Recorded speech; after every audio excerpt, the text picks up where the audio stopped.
Your polo helmet, sir. Do I play polo? Oh, not really, sir.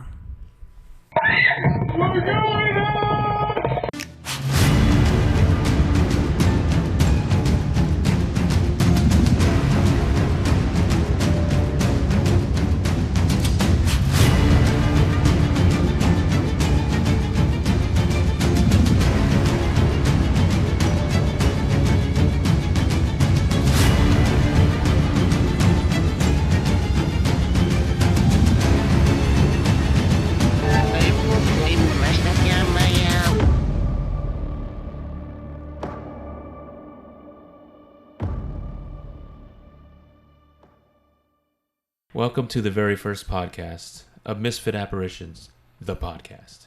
It's been a long time coming, right, Ernest? Yes, sir, it has. This is Ernest, ladies and gentlemen. Hello, I'm Ernest. And I'm Don.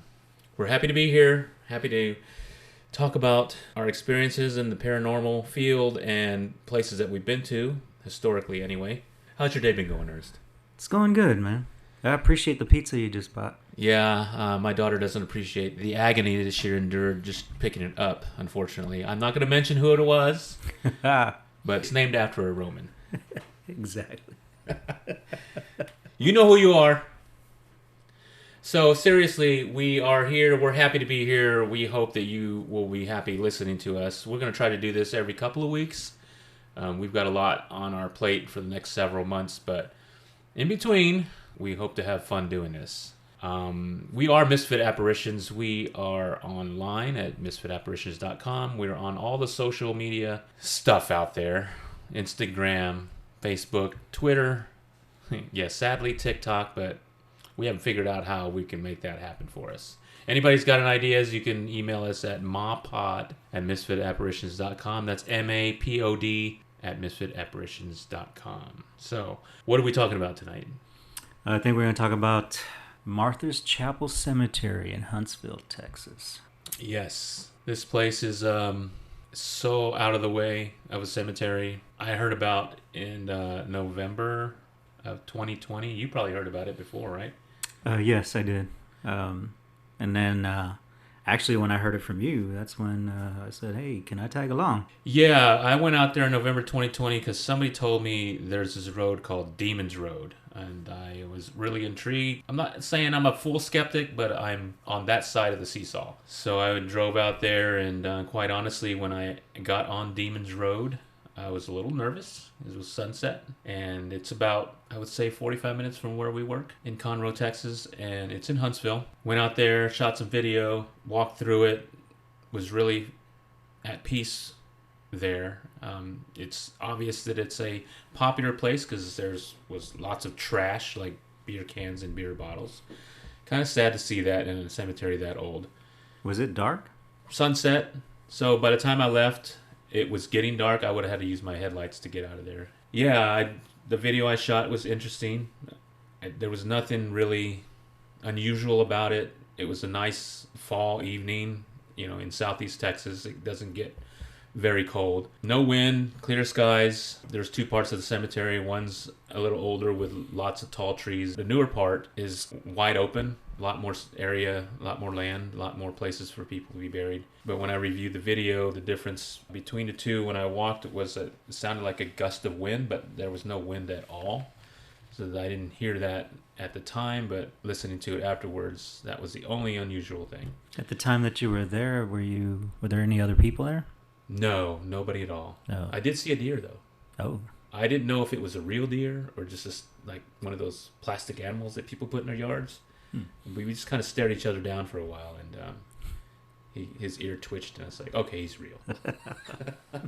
Yeah, other than that, it seemed pretty peaceful. And so let's go and talk about how Martha's Chapel Cemetery came to be. It seems like a man named William Robinson, a Methodist, born in Virginia in fall of 1785. He's been called an early Texas pioneer. He moved around with his parents a lot, and by the time he was about 25, he was in New Madrid County, Missouri. About 5 years later, he was appointed as one of the county commissioners for selecting a location for their county courthouse. So he was county surveyor and justice of the peace. as well. He married a woman named Elizabeth, and they had 8 children. And back then, many children, that was just the way it was. It's almost as if, what else are you going to do, right? I mean... Exactly. They didn't have TV. No TV, no computers, no cell phones. Or maybe a radio. How does one have 8 kids? I mean, you have a lot of time in your hands, I guess. Yeah. So when he was married for about 10 years, they moved the family to Louisiana. And he had his youngest son, Joshua, was born there in about 1825. So he was given some land in March 7th, 1835, which was just about a little over a year before Texas gained its independence in the Battle of San Jacinto. So that land given to him is now Walker County, where Huntsville is located and where Martha's Chapel Cemetery is. He served as a volunteer in Captain Abner's Kirkendall's company. He was also a delegate in San Felipe in 1835 when they held and created their provisional government for the Republic of Texas. So when Montgomery County was created in December of 1837, Robinson was elected the county surveyor. So he lived the rest of his life in what is known as Robinson Settlement. And Robinson Settlement became Robinson Settlement when he donated land, 30 acres, to the Texas Mission. And the Texas Mission was basically a circuit of preachers that would come and go, were allowed to stay in Robinson Settlement. They had a campground, a church building, a school, and a cemetery. So it was officially called the William Robinson Settlement. And any preacher in any denomination that was going along the circuit, the minister's circuit, preaching, were allowed to stay there. So this was built in Walker County, and the church on the settlement was built in the 1830s. And in 1840, they had a reverend named Moses Spear became very ill, became very sick while staying at the Robinson Settlement, and eventually died. And he is the first person that's buried in Martha's Chapel Cemetery, which wasn't known as Martha's Chapel Cemetery then. His grave is easily found still to this day. A man named John C. Black in 1855 donated 20 additional acres to the original Robinson Settlement, and a new building was erected near the old church. So how did the name Martha's Chapel come about? Where did that come from? There seems to be a belief that there was a woman named Martha Palmer, was the wife of a church trustee, Anthony Palmer. So many believe that the cemetery is named after her. And so this Robinson Settlement endured during the Civil War. Buildings were still built, and the neighborhood around it maintained a school up until 1936. And right now, all that remains of the settlement is the cemetery. And on the cemetery itself, in the older part where there's pine trees and the cedar trees, you can see like a little bit of a border of what a building was there. Some building. It might have been the church that was there. Right, yeah. Because actually Martha was buried behind the church at the time of her death. The church shared its building with other denominations, just as William Robinson had wanted it to be. So the congregation completely disbanded in the 1830s after almost 100 years of Methodism in this area. And all that's left is Martha's Chapel Cemetery. So it's an area, a pioneer heritage, and it is a historical area.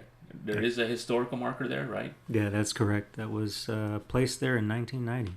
So that's about the history of what's known of Martha's Chapel Cemetery. Basically, it was a settlement that had buildings on it, a church, schoolhouse, and as people died, they were buried in the cemetery. It was an open settlement, meaning any congregation could come and stay there. But how did it become known as a place of paranormal activity?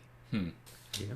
So there's been some things that have happened to people, and what you can choose to believe it or not. Some of it sounds completely far-fetched. Ernest, do you have anything, any kind of stories about people?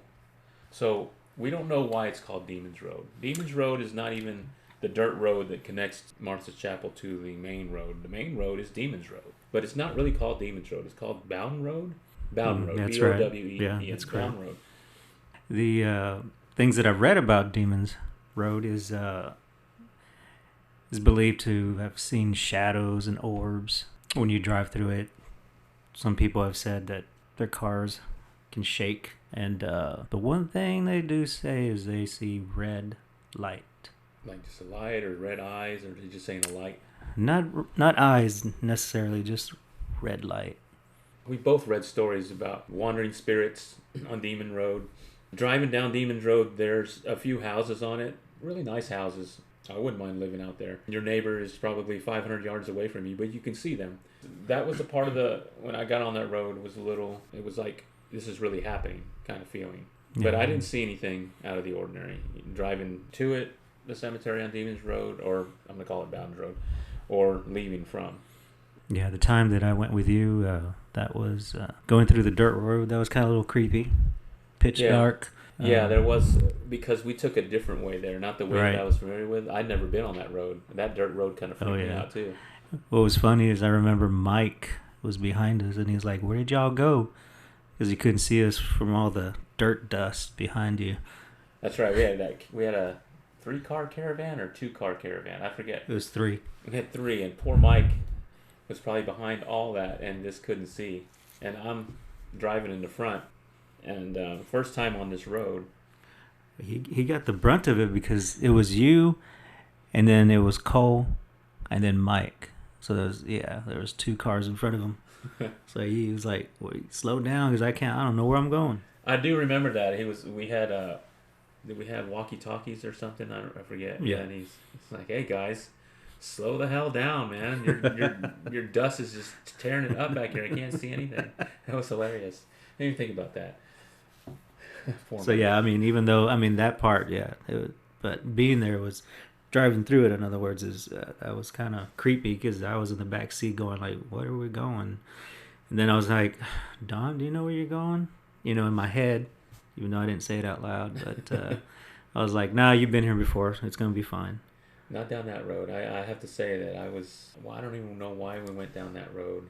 The road that I took there when I went in November 2020 was the complete back way. There's a place called Lake Conroe, so I took a back road on the west side of that lake that went up that way. I was trying to coincide my arrival to be around sunset, and it worked out really good. But this other way, coming from Spring, Texas, directly to Huntsville and taking that exit, that was all new to me. We do have video that I attached to the car of us on that dirt road. It seemed like we were on it for a long time. Yeah. The time that we went, there was a lot of construction. Just getting there.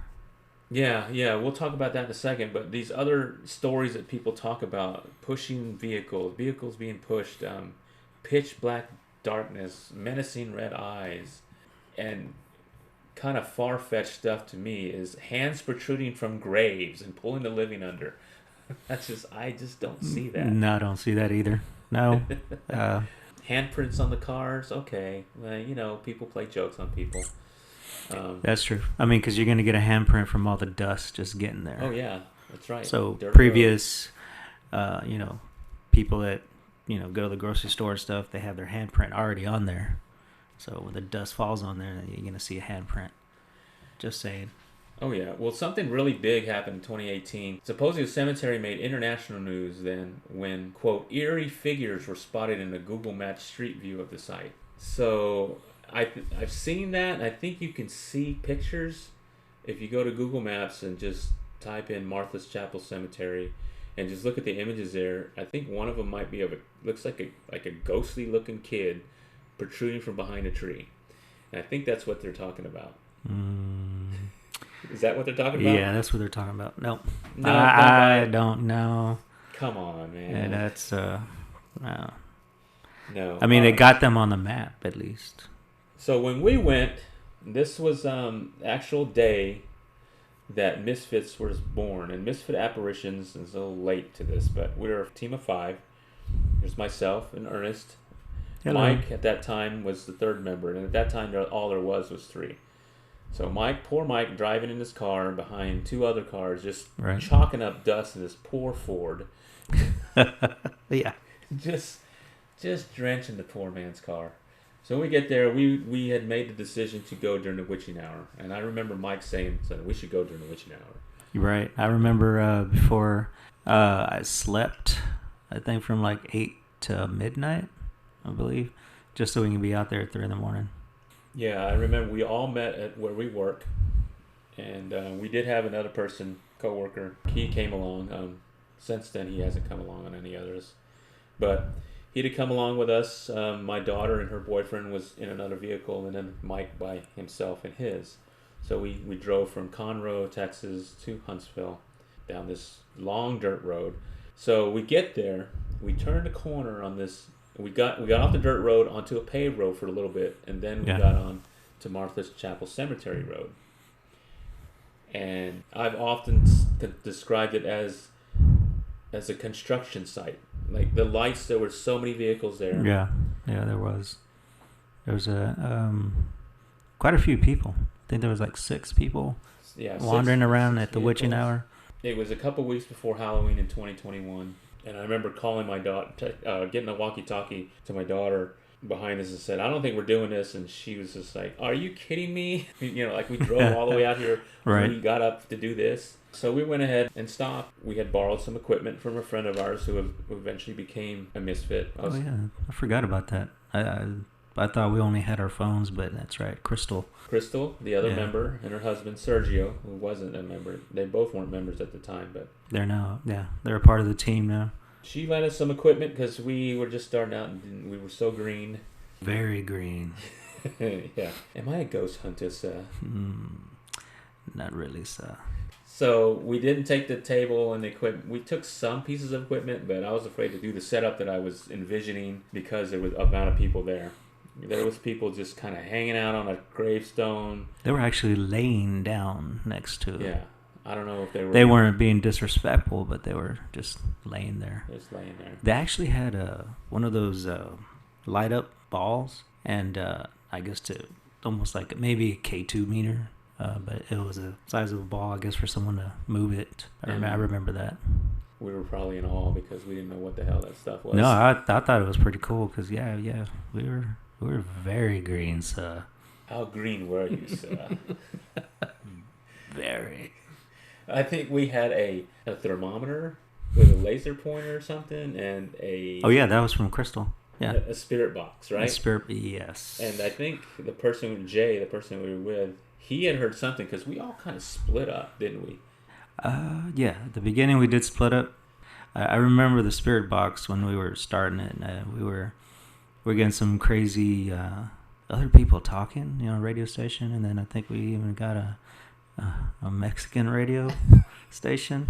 But we didn't get any. We didn't capture any spirits. No. Yeah, we all split up, and I just had a flashlight. You did walk about. You're alone. You were like walking around by yourself. Yeah, I thought we all were, but... No, you were like alone. I was walking with Mike. And then... you were broadcasting live on Facebook. Oh, that's right. I forgot about that. Yes, I was. And people were just astounded that you were there. I know. That was... Yeah, I forgot about that. Good for bringing that up. I remember I was live on that Facebook. It was interesting. There was a grave that looked like you can see... like it was cracked open or something that was moved. I don't know. There was a black hole and people were shining lights, and I guess you can see the coffin. Yes, you can just see the coffin and right through that little crack on the corner. I remember that. That's the... I'll be honest with you, I don't know if that was in the new section or the old section. Yeah, the old section was just... It's so old that you could barely read the text or what was on the tombstone.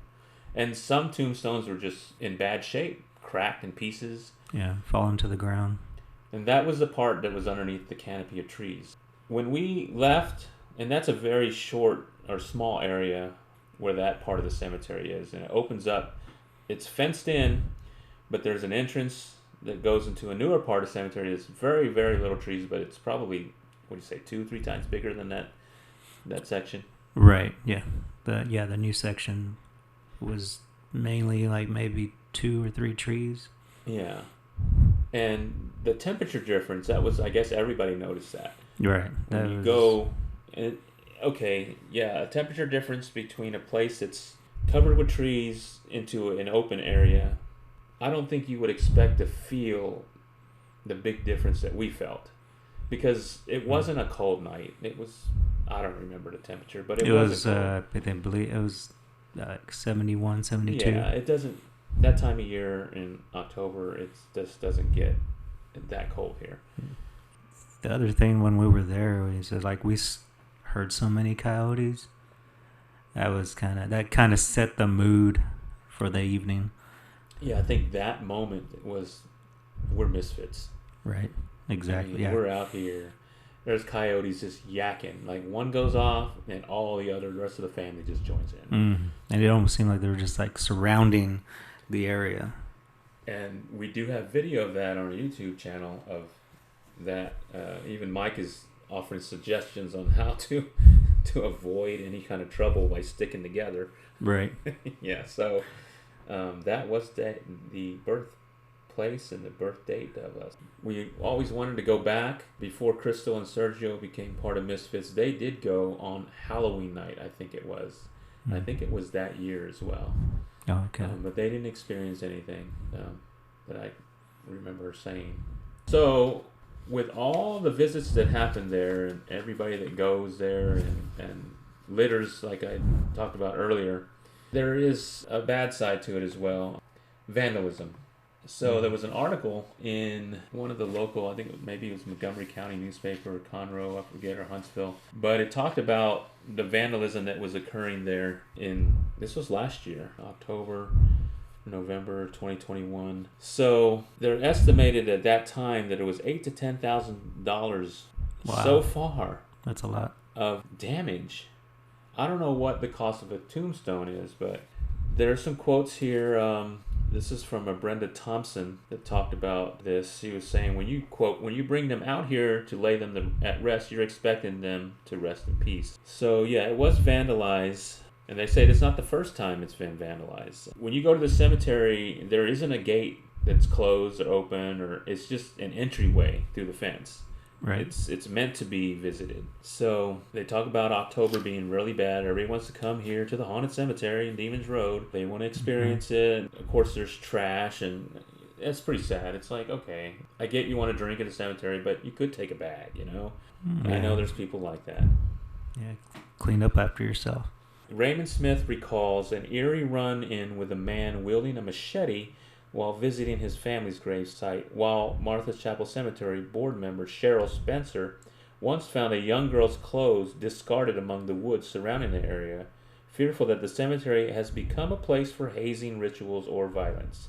When a cemetery is out in the middle of nowhere, that's probably going to happen. Yeah, hands down, yeah. Yeah, sadly, but yes. Yeah, this cemetery, I couldn't tell you how far away from anything it is. There's just houses. There's no businesses. Nope. It's unreal. So it's 9 miles southwest of Huntsville. So, yeah, it's so far away from places. I couldn't tell you how long it would take for emergency services or anything to get there. We actually had planned to go again until we heard about the vandalism, and we didn't go. We didn't go, and this will tell us why here. So after that happened, the Walker County Sheriff's Department and the Sam Houston Funeral Home assisted in cleaning the bulk of the cemetery for the families whose loved ones had been laid to rest, but remnants of that night remain. Strands of toilet paper still linger from the topmost branches of the tall pines. Are you kidding me? Oh, wow. They TP'd this place. It's like, what did these people do to them? Yeah. Mm-hmm. Broken eggshells across headstones. Countless granite headstones overturned in the back section. That's the new section, which is a memorial site for black families where burials still take place. That's right. We should say that burials still happen at this place. There's a lot of land still left for people to be buried there. Yes, that's correct. They got a lot of support on Facebook, and the community came together and tried to right the wrong. So they estimate the damage to occur between November 2nd and November 7th of 2021. They say individuals in the area say they spotted a suspicious group of boys at the cemetery Saturday evening around 10 p.m. So listen to this. Desecration of a historic gravesite is a Class A misdemeanor, punishable by fine and jail confinement. And the families are ready to prosecute those involved. Now, this happened a year ago, and we've been unable to find out what happened. If they caught these people, if they prosecuted these people successfully, I'm not sure. The board members, they say they're at a loss. So in the past, they used to lock up the perimeter gates, but the locks were cut multiple times. They tried to put security cameras in the trees, but they were stolen. Wow. After only 2 days. So they say they don't have a lot of money. They invested money in getting the cameras up, and they were just gone. So it's discouraging for them to try to take care of the cemetery. So now they're considering locking the entrance overnight. But they're worried that because of the lore in the area, that they'll never be able to escape. They're still at the writing of this article, they were still looking for leads, and they posted a phone number for anybody to contact if they had anything that they can help them with, leads wise. And reminding people, if you see anything suspicious, seems out of place, report it. But if these people are at cemeteries in the middle of the night, I don't know what the solution is for these people. I feel bad for them. It's a nice cemetery. I mean, it really is. It has a lot of history. And, during the day, we haven't been there during the day, but I'm sure it's beautiful there. We might have to go again just to see what's happened. That's going to sum up the whole Martha's Chapel experience for us. We have video up online. We don't have anything that we report as paranormal. Because like I said, we were green. Yes. We had equipment that we weren't really comfortable or completely understand how to use, I should say. Yeah, I wish we could go again. With all this vandalism, I really wouldn't want to be caught there. Yeah, we'd have to. Not that we would be disrespectful, but, just never know. So if you're ever in Southeast Texas and want to go to a place you probably would never ever see anywhere, a cemetery in absolute middle of nowhere, just southwest of Huntsville is a cemetery called Martha's Chapel Cemetery. Some say it's paranormal activity there, some it's just a cemetery. I guess to us it's just a cemetery right now. We've not encountered anything, so if you're ever in the area, it's a place to go visit. Alright, so any questions that anybody has, and our listeners, we appreciate you listening. We can be reached at MAPOD, MAPOD, at misfitapparitions.com. Send us questions, comments, criticisms. We'll take it all. And in the future, if we read your question on the air, maybe something in the mail coming towards you. Yeah. T-shirt, bumper sticker. Well, that's going to do it for our first episode. Thanks for listening. Thank you. We will see you again shortly.